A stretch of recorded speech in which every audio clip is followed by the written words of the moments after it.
Hey there, this is Amy. I thought it was time I record my second video about my journey with recurrent pericarditis with myocarditis. Video one, which is here on my channel, was recorded 2 months ago. And so I thought it was time, since there have been a lot of changes, that I record another video. These recordings with patient stories have really helped me on my journey. And I'm hoping that in turn, by me doing this, I can help others as well. In my first video, I give an introduction of myself and a little bit of history of my situation, but I'll go ahead and give a real quick recap here. I am 1.5 years into my journey with recurrent pericarditis, with myocarditis. It started, the whole journey with my heart started May 6, 2021. With no predeterminants. I had a heart attack, and shortly after that, had my first episode with pericarditis, which I understand was due to that injury to my heart.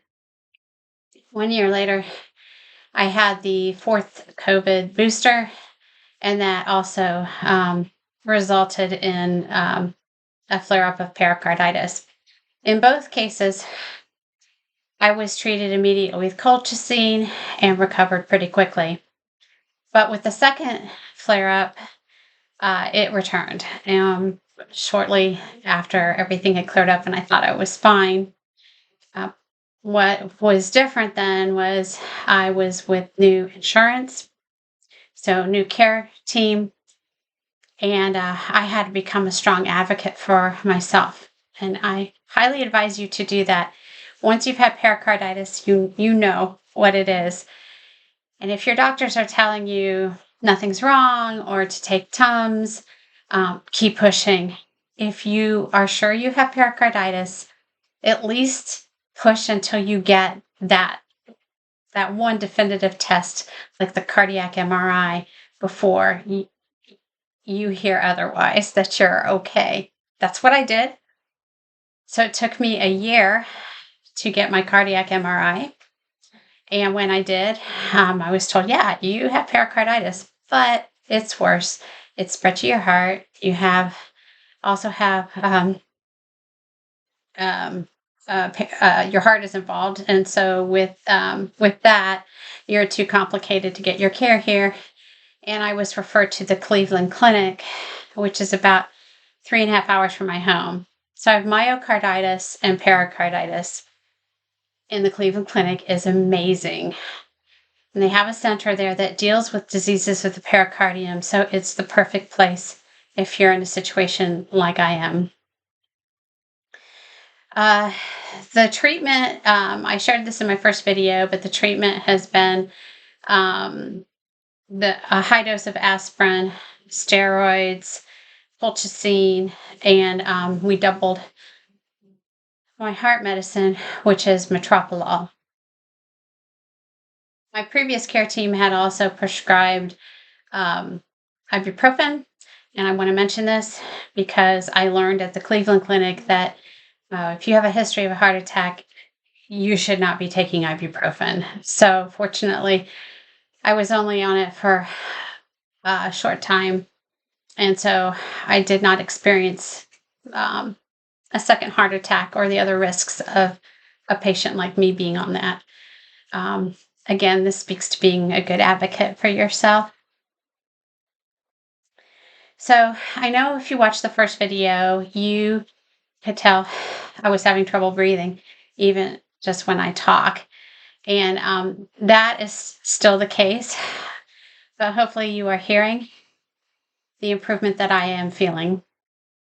I still have the constant chest pain across my chest, and also more specifically on the left side of my chest. I'm still getting the intermittent, what I call heart cramps, which are absolutely horrible, and fatigue. But all of these things are improving. And what really helps when you have a good care team like I do at the Cleveland Clinic is our constant conversations with each other. when you're dealing with this kind of chest pain and you have a history of a heart attack, it really helps to have cardiology experts not freaking out. If they're not freaking out, you don't need to freak out. Just stay on your treatment.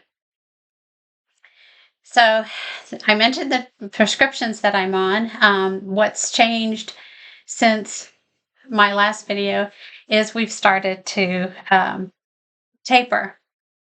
And we're doing it in very small increments. You have to be very careful about these changes with prescriptions and how they can impact your heart, and I think potentially impact recurrence. But I'm still in my flare up, so but it's a complicated and long schedule. So we have begun very, very small tapering off of steroids first.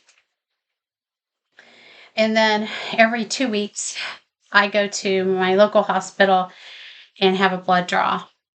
And then those results are reviewed by my cardiology team at the Cleveland Clinic. I report in how I'm doing, and they make a decision on what dose we will taper to next, if we can.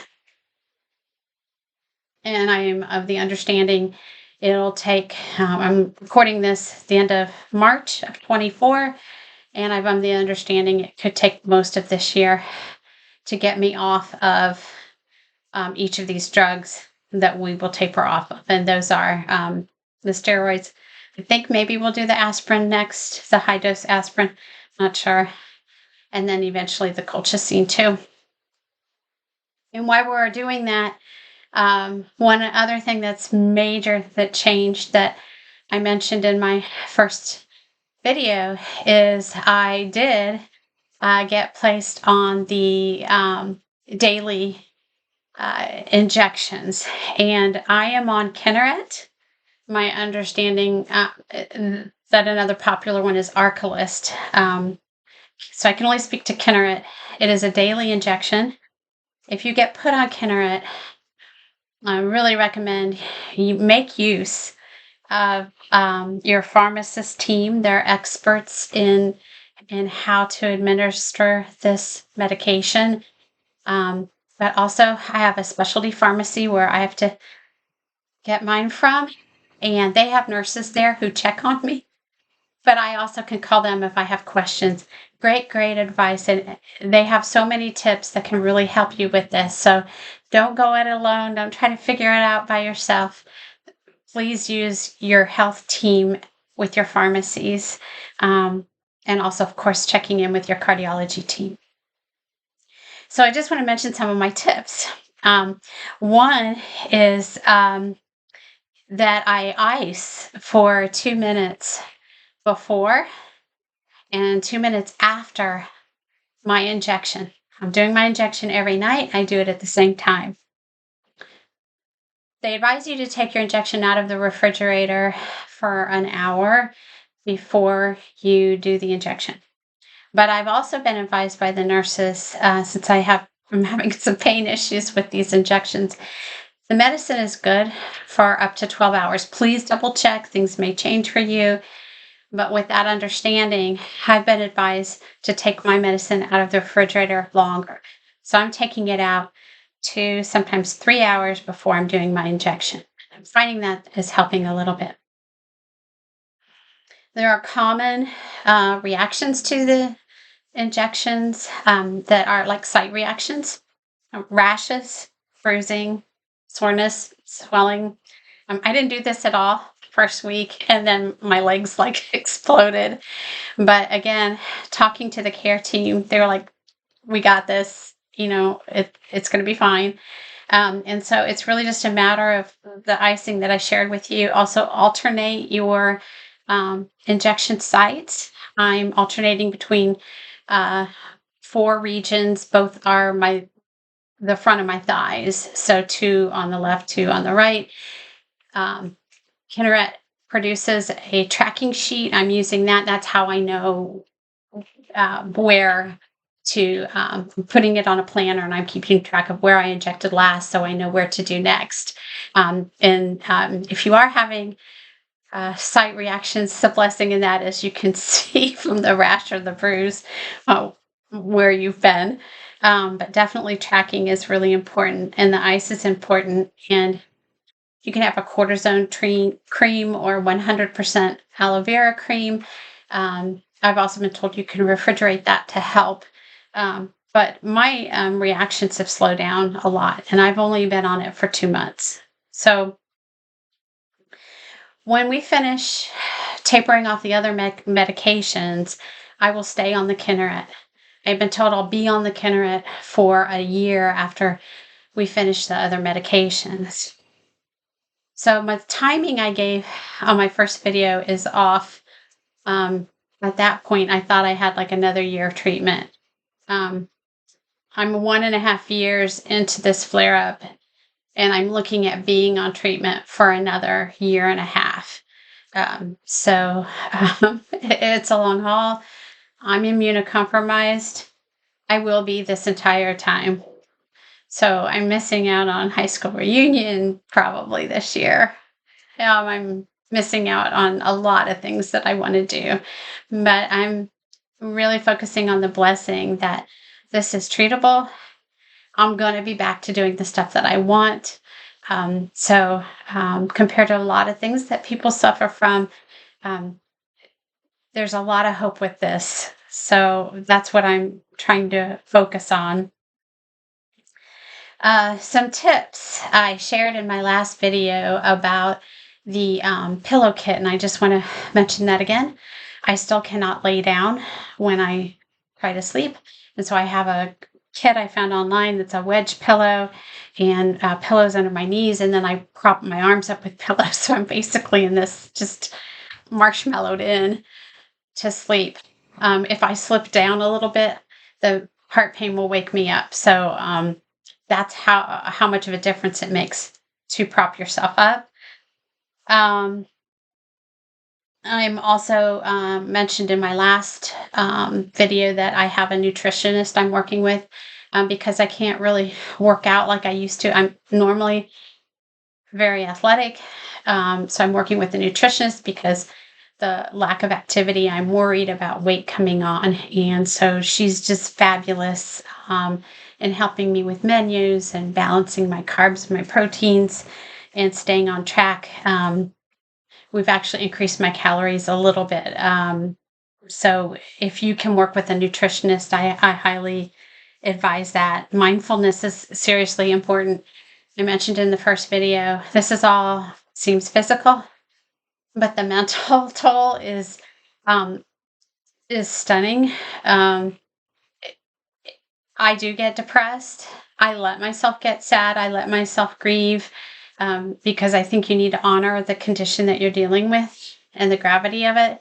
But then I also limit how much time I do that. And then I focus on other things like meditation. I'm trying to get better with the mindfulness because when I am experiencing stress, external stress, my brain will process it and be like, I'm rolling with punches, I'm good.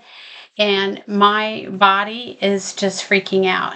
And the heart cramps get really, really bad during those stressful times. So I'm really working on teaching my body to listen to my brain. My brain's got it figured out. So I need the rest of me to come along.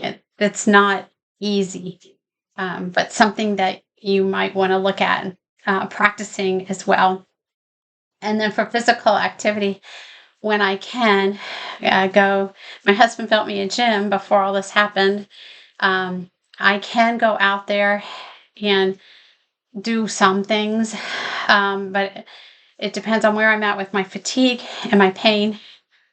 And I have to keep my heart rate under 100. So, and you'll probably be told that as well. And you really have to watch that because it's easy to hit that 100 mark.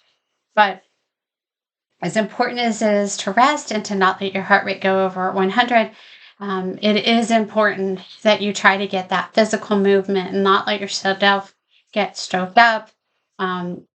Your body, you don't want your body to become completely sedentary because you will get through this. And when you do, you want to be able to, do your stuff again.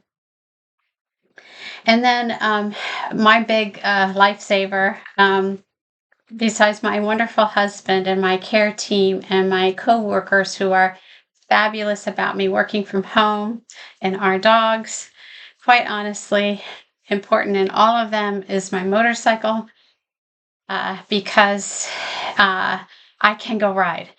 I'm in Ohio. It gets cold here, but once it's over 40, I'm layering up and I'm out on my bike. I have a Can-Am Spyder RT Limited Sea to Sky, so I do have heated seats and handlebars. But if I couldn't get out and ride, my life would be limited to the four walls of my office or my home. I'm not going anywhere except for the hospital and here. So if you have a thing like that that gets you an escape that you can do without increasing your heart rate, I really encourage it. And motorcycling is it's everything. You're out in the wind, you feel movement, you feel escape. You have to escape because you can't ride your motorcycle and be anywhere else. You have to be totally focused. I come home, I do feel like my heart rate has dropped and I've had full relaxation. So I went over a little bit more than I wanted to. I'm just a little over 16 minutes, and I know we don't like long videos, but I just wanted to give you some tips on things that I'm doing to deal with this, and I hope that they're helpful to you. And I wish you all the best in your journey. Thank you.